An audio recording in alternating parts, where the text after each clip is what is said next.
companies, don't have a stock market value. They're not floated on the stock market. But probably more importantly is what you mentioned, which is that, the stock market is totally nuts. I mean, I think anyone who's been following it for the last few years knows that it goes all over the place, and it reflects a lot more than sort of a rationally expected discounted present value, because, people are speculating on what other people are going to think, and I mean, there's a million different things going on, right?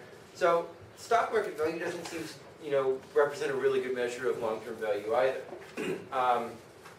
So, I think that, these are really important things to keep in mind. For most of the rest of the course, we're going to completely ignore these issues and assume that profits are just really simple and well-defined. Because I think that for a lot of the purposes we're considering, like how much quantity the firm produces and so forth, they're not really that relevant. But they're good things to keep in mind and to constantly be thinking, do these things matter for the type of questions we're going to be thinking about? Okay, so another problem is whether shareholders agree on the goals for the firm, on the notion of profits.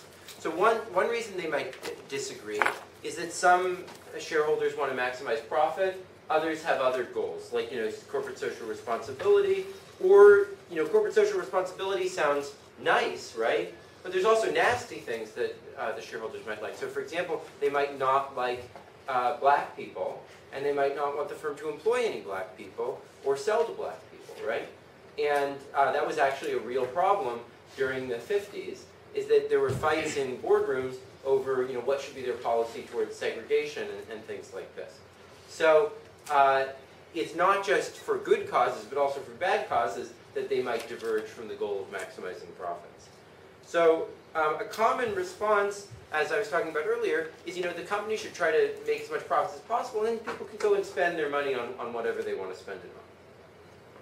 Now, a perhaps more serious problem is that different shareholders may have different perspectives on risk, both because they have different aversion to risk, but also because, if I'm a steel worker and all my income depends on how the steel industry is doing, I probably don't want a company I'm investing in to make an investment in steel, right?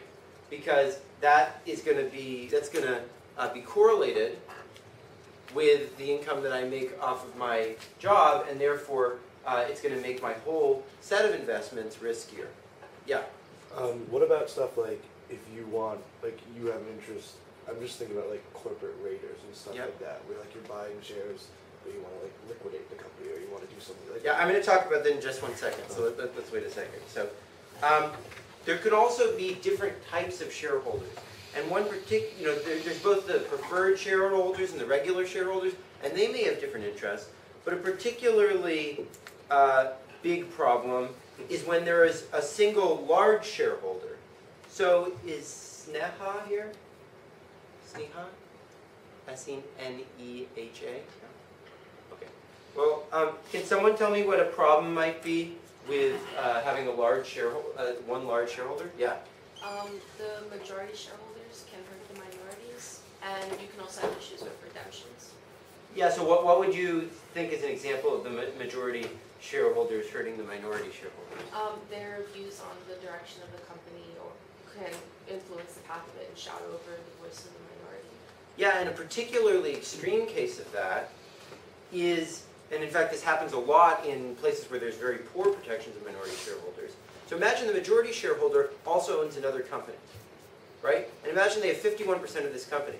They could instruct the company to sell all of its assets to the other company for 1/10 of what they're worth, right? And then they lose 50% of the asset value, but they gain all of it in the other company. And this happened all the time in Russia. So what they would do is they would privatize these companies, someone would buy up 51% of the company, then they would sell off at basically zero price to another entity all the stuff, and they would just basically steal everything from the company, right? Or a more subtle form of this is another company might own a competitor of this company and might not want them to compete too hard against the competitor. And that would be bad for the shareholders of this company, but it would be good for the other company's profits. And this is why there are strong legal protections in most OECD countries of minority shareholder rights. The types of solutions that we tend to have to these problems, in addition to legal protections of shareholder rights, are one, that shareholders can vote, that doesn't really deal with the majority problem, but at least it helps aggregate together, at least to some extent, the views of the different shareholders. And second, as it was Edward, right? Ben. As Ben was mentioning, there's always the possibility that someone can come, a raider can come in and buy out the company, and that sort of forces them to maximize profits, right? So in other words, if the company is worth less than what a raider could make it worth, then there's going to be an incentive for a raider to come. And so the company has an incentive to make sure that it doesn't reduce profits too much, because otherwise there's a possibility of a raider coming in. David? Don't most corporations have ways to get around this problem by including supermajority voting requirements in their bylaws to approve like mergers or things like that? Yeah, so some of those things, so that they can adjust voting to rules to do that. I mean, all of these things you'll realize create problems in other areas. So almost any solution also creates problems. So everything is an issue of trading off all the different problems, as we'll sort of see as we go forward. But yes, those are the types of solutions that companies try to use. But it's a very difficult problem. So,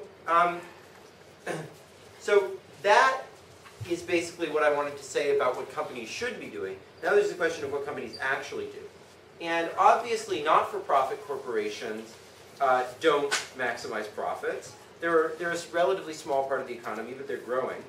But they often, even if they don't maximize profits, do care about how much money they're taking in. So if you look at the Grameen Bank, even though it's not for profit, they care a lot about getting repaid on their loans because they want to have that money to make loans in the future. That's a good interpretation. Or they want to have money to pay their managers, which is the less charitable interpretation. But honestly, usually even not-for-profits care quite a bit about making profit, basically.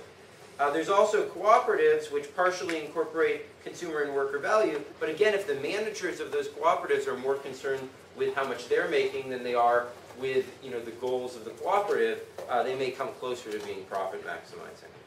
State-owned companies are sort of legendarily inefficient and make lots of losses, and so I think it's pretty clear that it's often not the right way to think of them as profit maximizing.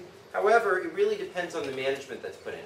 Because actually the car companies and the financial companies, which were basically nationalized by the US government in the fall of 2008, did a relatively good job of maximizing profits, actually, because the leadership that was put in place was really focused on paying back, and that was what the pressure on them was, rather than to achieve certain political goals the government had. Other shareholder goals may get in the way of things, but I think by far the most important reasons why companies fail to maximize profits is that managers don't really have an incentive to serve the interests of the shareholders faithfully. And this is going to be the focus of sort of the next 20 minutes. But before I go there, I just want to say that even when the corporation is not serving the interests of the shareholders, still, if managers want to have money to waste or spend on things that they like, they have to make that money first, right? And so that can give even companies that aren't really doing a good job of serving the interests of their shareholders an incentive to, at least how they act in the product markets, act somewhat like a profit maximizer, right? So many of the things we'll say about profit maximizing companies will be true, even if companies aren't maximizing profits, but are just trying to get money for their managers. Okay, so many managers have their own interests, obviously, rather than the company's interests in mind. And then they employ managers who have their own interests and not the company's interests in mind. And then they employ managers who have their own interests and not the company's interests in mind. And then eventually you get all the way down to the workers, who are also turtles. I don't know if you guys know the story about turtles all the way down. But basically it's just a giant stack of people who are each self-interested rather than having the interests of the company in mind, right? And this leads naturally to all sorts of perverse behavior, which we'll talk about in a minute. But sort of the ideal situation would be one in which the person who manages the company is also the person who owns the company. Michael Weyl? Why would that be the ideal situation? Because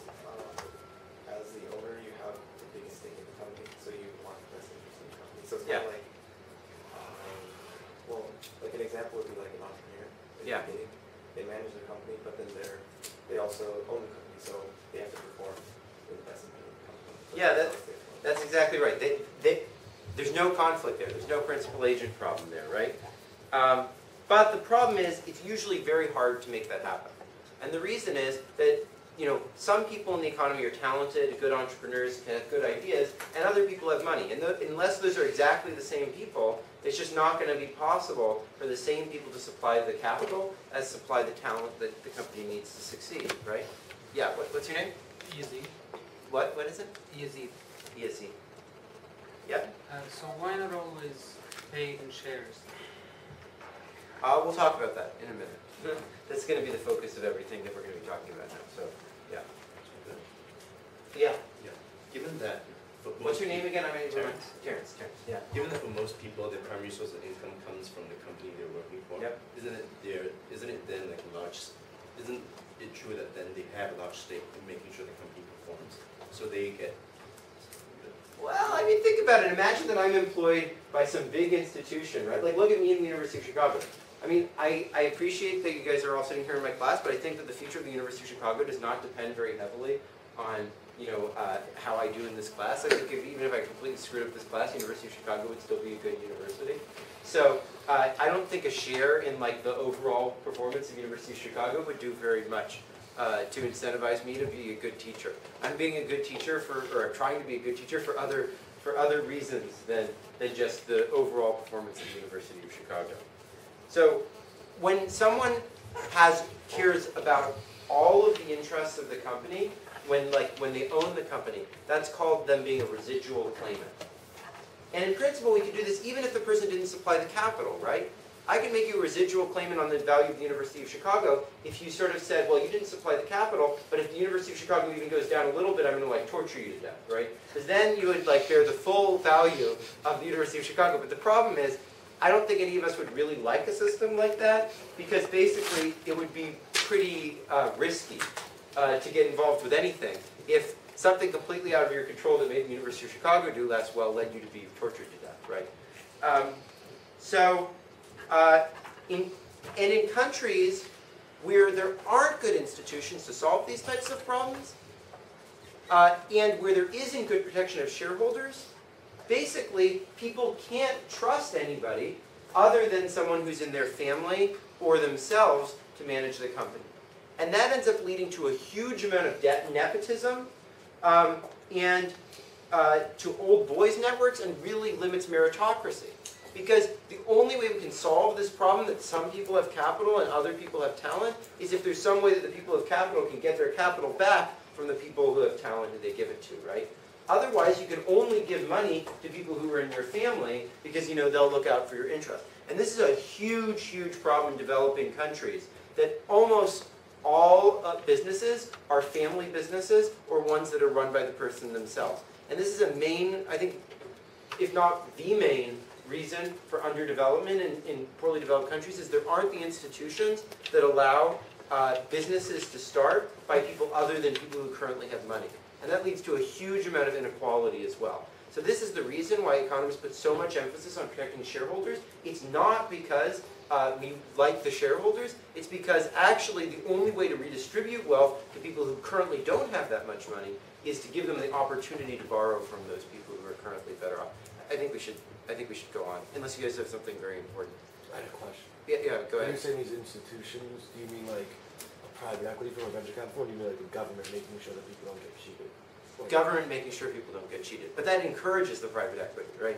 So, yeah. I was just going to ask, isn't it part of the problem because there's no private property laws in underdeveloped countries, so that nobody can use that as collateral? I don't really know. So I think the answer is basically no.